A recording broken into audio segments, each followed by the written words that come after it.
बानो साहिबा, आजकल आप हमें बड़ी एक्टिव नजर आ रही हैं। जो रोल राजा रियाज से हम तवक्को करते थे या उनका होना चाहिए एज एन ऑपोजिशन लीडर, जो चीजें जो सवालात आप उठाती हैं उनको उठाने चाहिए, लेकिन वो ऐसा नहीं कर रहे हैं। आपकी जो बजट तकरीर थी बड़ी इमोशनल थी। आपने कहा कि अब तो बोलने का भी दिल नहीं करता। कोई डर है, खौफ है, धमकियां आपको मिल रही हैं, जिसका जिक्र भी आपने किया? मुझे एतराज इन लोगों पे था कि जो असेंबली में बैठे हुए जो हमारे साथी हैं, वही हर बात के ऊपर या आई एम सॉरी आपके मीडिया में से भी कुछ जिन लोगों के साथ थोड़ा अच्छा ताल्लुक है, तो वो मैं पिछले 20-25 दिन से ये सब सुन के मेरे कान पक गए थे कि तो मैंने उनको यही कहा था कि जिस वक्त आप लोगों की तो वो कहते हैं कैंपेन में दीवारों पर लिखा हुआ देखा है बचपन से कि नडर, बेबाक और दलेर की आदत, और आपको ये 25 करोड़ आवाम के नुमाइंदे बनकर आए हैं।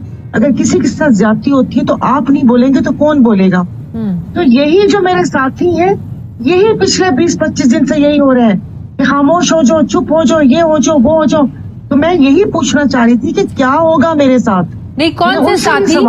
हुकूमत की तरफ के लोग या आपकी अपनी पार्टी के साथी? कुछ हुकूमत के ज़ाहिर जिनके साथ है उठना बैठना, और ये जो कुछ हमारे ओपोजिशन में बैठते हैं, यानी कि वो कहते हैं कि कान पक गए थे मेरे कि अभी कल की बात है कि कल आके हम आपको एक मुझे कहा गया कि एक बहुत मुखलिसाना मशवरा दे रहे हैं। तो मैंने उनसे ये पूछा, मैंने कहा मुझे मुखलिसाना मशवरा तो दे रहे हो, इसकी मुझे कोई थोड़ी सी तफसील भी बता दो कि कोई मुझे क्या कहेगा या क्या करेगा। मुखलिसाना मशवरा था क्या और किसकी तरफ से था? हुकूमत की तरफ से था या आपकी अपनी पार्टी के किसी बंदे की तरफ से था? मेरी पार्टी की तरफ से ना, जो हम लोग ओपोजिशन लॉबी में बैठते हैं उनकी तरफ से मुखलिसाना मशवरा ये था कि खामोश हो जाओ, तुम बात करती हो तो लगता है कि पीटीआई का बंदा बात कर रहा है। मैंने कहा देखिए, हक सच की बात इंसान को करनी चाहिए, और अगर किस किस्म के हालात हैं, अभी तो उन हालात पर कोई बात ही नहीं हुई। तो उस वक्त मेरी यही बात थी कि अगर मैं उसके ऊपर जैसे सवाल उठ रहे हैं, अगर मैं उठाऊंगी तो क्या मुझे भी वो क्या कहते हैं गद्दार करार दिया जाएगा?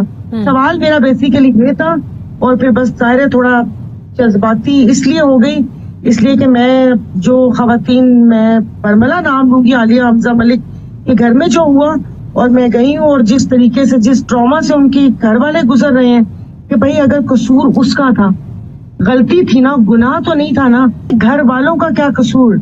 जो आपसे मैं बात कर रही हूँ वो तो नहीं होना चाहिए था। राजा रियाज साहब सिर्फ उनके नाम के साथ ऑपोजिशन लीडर लगता है, उनका रोल ऑपोजिशन लीडर्स वाला क्यों नहीं है? क्या कह सकती हूँ मैं?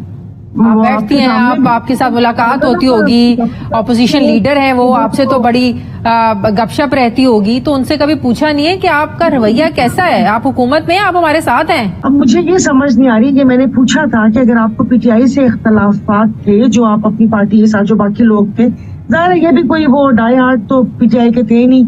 अब आपको पता भी है कि क्या सिनेरियो बना था, और ये लोग जिस तरह वो आए थे, तो वो क्या कह सकती है? इलेक्शंस के हवाले से बताएं कि इलेक्शंस के हवाले से हमारे सियासतदानों की क्या सोच है, ऑपोजिशन की क्या सोच है? ये बातें तो ऑपोजिशन राजा रियाज साहब की तरफ से आनी चाहिए जल्द इलेक्शन की, लेकिन अब तो हुकूमत के जो इत्तेहादी उनको जल्दी पड़ गई है। बिलावल भुट्टो साहब कह रहे हैं कि इलेक्शन के मैदान में अब आना चाहिए, वो उनके कुछ अपनी रिजर्वेशन शुरू हो गई हैं, उनके अपने लड़ाई झगड़े खुलकर सामने आना शुरू हो गए हैं, बजट पर वोट न देने की धमकियां लगाना शुरू हो गए हैं। देखिए, जो इत्तेहाद था, ये तो जो भी पार्टीज है, जो मेन 3-4 पार्टीज हैं, वो तो आपस में उनका फितरी इत्तेहाद है ही नहीं। आज तो वो ख्वाजा इजहारुल हसन ने भी शायद कुछ इस किस्म का बयान दिया है कि क्या कहते हैं कि वो कुत्तों की मुहिम के लिए पैसा था, कि वो कुत्ते परेशान है कि वो पैसा कहाँ गया। तो ये जब गैर फितरी इत्तेहाद होता है तो वो आपकी की भी अगले बंदे को कहाँ लगता है। तो अब तो वो कह रहे हैं ना कि सास की तरह एक मुहावरा है कि बात उस पर आ गई हो कि आटा गूंथती हो, आटा गूंथते हुए हिलती क्यों हो। अब तो इतनी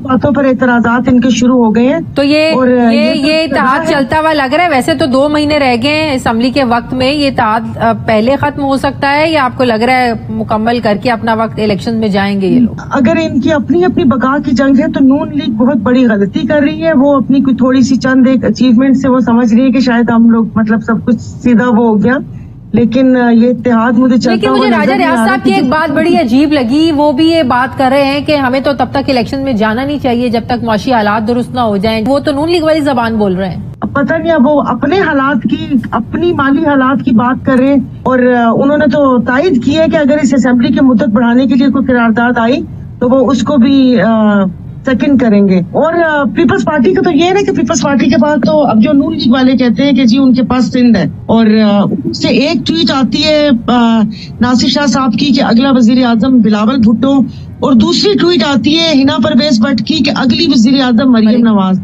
तो ये सवाल तो वो होता ही नहीं कि इनके इत्तेहाद चलेगा नहीं चलेगा, जब हर कोई अपना अपना वजीर आजम बनवाना चाहता है। तहरीके इस्तेहकाम पार्टी का क्या मुस्तकबिल लग रहा है आपको? तहरीके इस्तेहकाम इस्तेहकाम पाकिस्तान पार्टी अभी नई पार्टी है ना, जुबान पे नाम ही नहीं ठहर रहा है।